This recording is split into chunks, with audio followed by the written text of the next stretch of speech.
Bonjour à tous et à toutes, j'espère que vous allez bien. Aujourd'hui, on s'intéresse à la tentative de débarquement du roi de Suède en France en 1791. Chacun à divers niveaux inspire l'autre. Les échanges épiscolaires se multiplient entre la France et la Suède, au point que l'on parle d'une amitié durant les règnes de Gustave III et de Louis XVI. Relation largement entretenue par les diplomates et les écrivains et philosophes. Mais toute relation connaît des évolutions et des moments de tourment. La Révolution française provoque une rupture entre les deux pays. Vous voulez en savoir plus sur le projet de Gustave III? Venez avec moi. Depuis le haut Moyen Âge, la Suède et la France entretiennent des relations diplomatiques étroites et intenses. Celle-ci a connu son apogée à l'époque des Lumières au cours du XVIIIe siècle. La civilisation française au zénith de son influence pénètre à Stockholm comme dans toute l'Europe. Pratique de la langue, architecture, peinture, mœurs, etc. Et sa diplomatie devient prépondérante. Pour autant, relation veut également dire réciprocité. Et si les Suédois font le voyage vers la France, les Français font de même vers la Suède, pour rencontrer en particulier des scientifiques comme Linné. Chacun à différents niveaux inspire l'autre. Les échanges épistolaires se multiplient, au point que l'on parle d'une amitié durant les règnes de Gustave III 1772-1792 et de Louis XVI 1774-1792, dont les règnes coïncident pratiquement et se terminent aussi tragiquement. Relations largement entretenues par les diplomates Vergennes, Fersen et les écrivains et philosophes Beaumarchais ou encore Voltaire. Mais toute relation connaît des évolutions et des moments de tourment. La Révolution française provoque une rupture entre les deux pays. Fils aîné du roi Adolphe Frédéric, Gustave de Suède est un partisan intelligent et cultivé des Lumières. En 1766, il épouse la fille du roi Frédéric V de Danemark, Sophia Magdalena. Il accède au trône en 1771. Le pouvoir royal est alors affaibli depuis les constitutions de 1719 et de 1720. Pendant les premiers temps de son règne, Gustave III sert vainement de médiateur entre les factions. En août 1772, il prend le pouvoir par un coup d'État et proclame une nouvelle constitution qui remplace celle de 1720 et augmente les pouvoirs royaux. Au cours des années qui suivent, Gustave III agit en despote éclairé, introduisant plusieurs réformes inspirées par les Lumières. Abolition de la torture, instauration de la liberté de la presse, révision de la loi sur les pauvres, proclamation de la tolérance religieuse, encouragement du libre-échange, développement de la marine de guerre. En 1777, il lance une vaste réforme monétaire. La noblesse finit par se montrer insatisfaite des réformes du roi. En 1786, elle rejette la plupart des réformes que propose Gustave III. Le roi se détourne alors des affaires intérieures qui le déçoivent et se lance dans une politique extérieure agressive. Il profite du conflit russo-ottoman pour déclarer la guerre à la Russie en 1788. Mais la signature du manifeste d'Anjala par des officiers finlandais opposés à cette guerre, ainsi que l'entrée du Danemark dans le conflit aux côtés de la Russie, aggrave la situation. Gustave III répond en faisant appel aux trois ordres, le clergé, la bourgeoisie et la paysannerie, et proclame une nouvelle constitution en 1789, l'acte d'union et de sûreté, qui renforce l'autorité du monarque. Il met fin au conflit avec la Russie en signant un traité de paix le mois suivant pour se tourner en direction d'un autre pays. La victoire en France d'une révolution populaire enflamme les châteaux, obtenant la fin des privilèges féodaux et se revendiquant de la Déclaration des droits de l'homme et du citoyen, menace dès l'été 1789 d'embraser socialement toute l'Europe. Des patriotes belges, hollandais, suisses, italiens, savoyards, allemands, anglais se groupent et commencent à agir contre leur propre classe féodale dominante et autres privilégiés. Cela ne peut pas plaire aux souverains européens. Catherine II, impératrice de Russie, prône une croisade contre les insurgés français, soutenus par le roi de Suède, Gustave III. Des émigrés royalistes français bénéficient d'une hospitalité souvent chaleureuse sur toutes les frontières, dans le royaume d'Espagne de Carlos IV, dans la péninsule italienne, dans les cantons suisses, dans le Saint-Empire romain germanique, dans les Pays-Bas, Joseph II correspond avec sa sœur Marie-Antoinette pour protéger le trône royal et permet la formation de l'armée royaliste immigrée de Condé qui attend l'occasion favorable pour marcher sur Paris. Gustave III, roi de Suède, se met en avant pour prendre le commandement de l'armée qui envahirait la France. De juillet 1789 à juin 1791, d'autres soucis occupent prioritairement les têtes couronnées, en particulier le partage de la Pologne. D'autre part, leur intervention pourrait affaiblir les modérés de l'Assemblée constituante au profit de l'aile gauche, de plus en plus républicaine avancée. En 1789 et 1790, l'empereur d'Autriche apparaît comme le monarque le plus modéré d'Europe vis-à-vis de la Révolution française. En 1791, Gustave III cherche à former une ligue de monarques européens opposés à la Révolution française. Cependant, l'aristocratie suédoise, irrémédiablement hostile, conspire contre lui. Le roi de Suède n'avait cessé d'assurer la cour de France de son appui pour lutter contre la Révolution. Depuis le début de 1791, ses projets de débarquement en France prennent forme. Il veut constituer une Ligue du Nord à laquelle reviendrait le mérite d'avoir rétabli Louis XVI sur son trône. Gustave III tente de convaincre la Grande Catherine de participer à la marche sur la France. Mais l'éventualité d'une alliance entre la Russie et la Suède se complique du fait des visées russes sur la Finlande appartenant à la Suède. Bien que l'impératrice, occupée en Pologne, ait d'abord conseillé de ne rien brusquer contre la France, elle encourage bientôt Gustave III à aller de l'avant. Il déclare le 17 mai qu'il emploierait au rétablissement de la monarchie française une armée de 16 000 hommes, sous son propre commandement.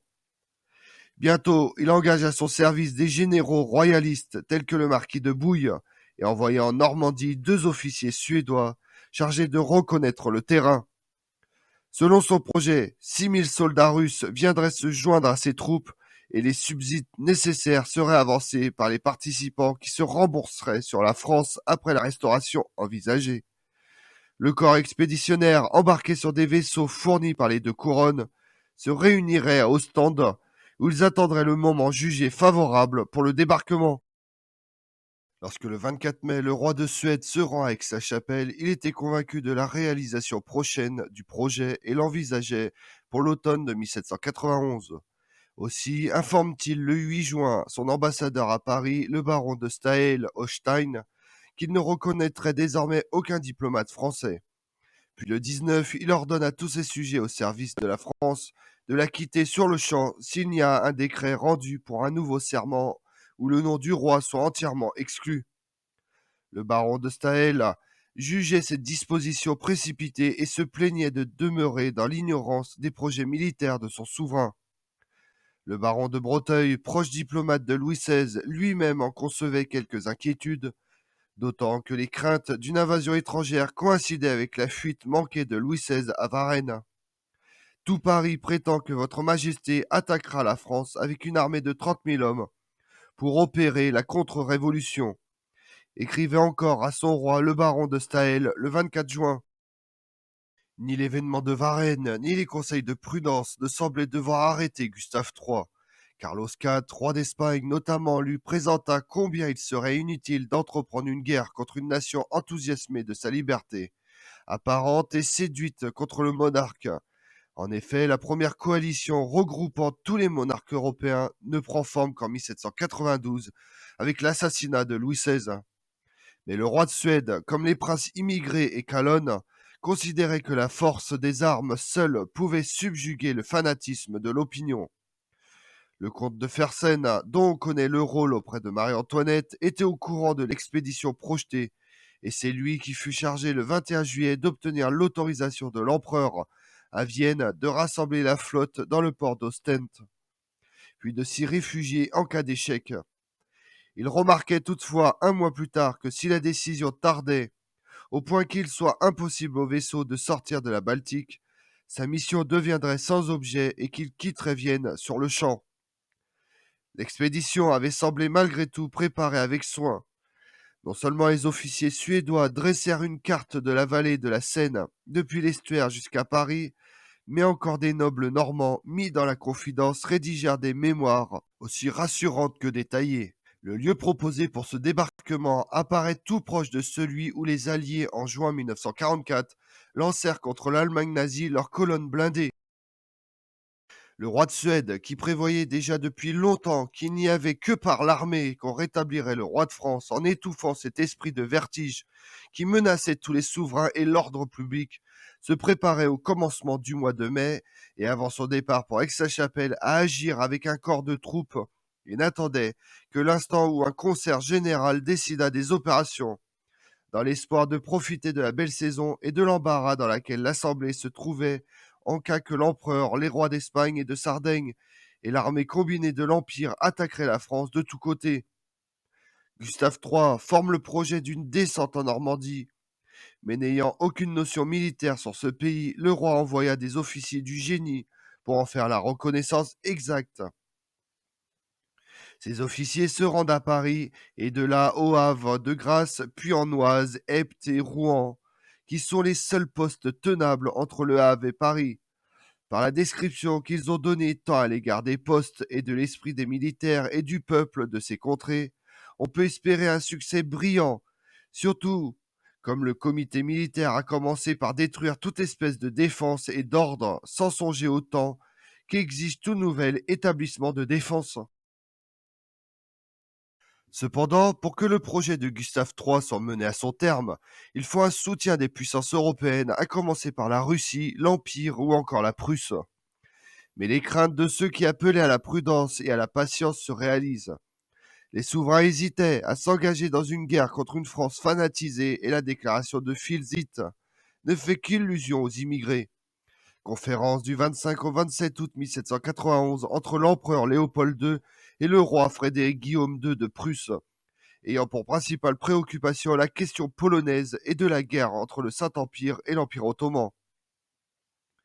Après la fuite manquée de Louis XVI et son arrestation à Varennes, l'empereur Léopold II propose une conférence pour examiner les moyens de sauver la royauté française.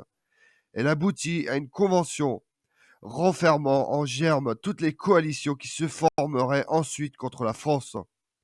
Lorsque l'agent des princes immigrés se rend en Suède fin septembre, il trouve les ports vides et le trésor à sec. L'aide de la Grande Catherine s'était bornée à de bonnes paroles. Peu à peu, on oublie le projet normand du roi de Suède. Il ne figure même pas dans les observations sur différents points de débarquement sur les côtes de France rédigées par le marquis de Bouillé en février 1792. D'autre part, Gustave III devait faire face à ses propres difficultés face à sa noblesse qui conduira à son assassinat le 10 mars 1792. Et pendant ce temps-là, dans le monde, le 12 janvier 1791, Liège est occupé par les Autrichiens. Le prince-évêque est rétabli et c'est la fin de la révolution liégeoise. Le 7 mars, on voit la troisième guerre du Mysore en Inde. Le gouverneur britannique Charles Cornwallis s'empare de Bangalore. La forteresse tombe le 21.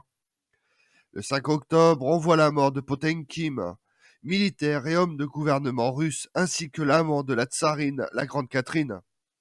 Le 12 décembre 1791, on voit la naissance de Marie-Louise, seconde femme de Napoléon Ier. Comme on l'a vu, les événements de 1789 avec le prise de la Bastille et le soulèvement des Français contre leur roi inspirent à Gustave III de renforcer son pouvoir absolu par l'acte d'union et de sécurité qui accorde à tous les Suédois l'égalité des droits, dont l'accès aux fonctions publiques permettant d'éviter la contamination de la Suède.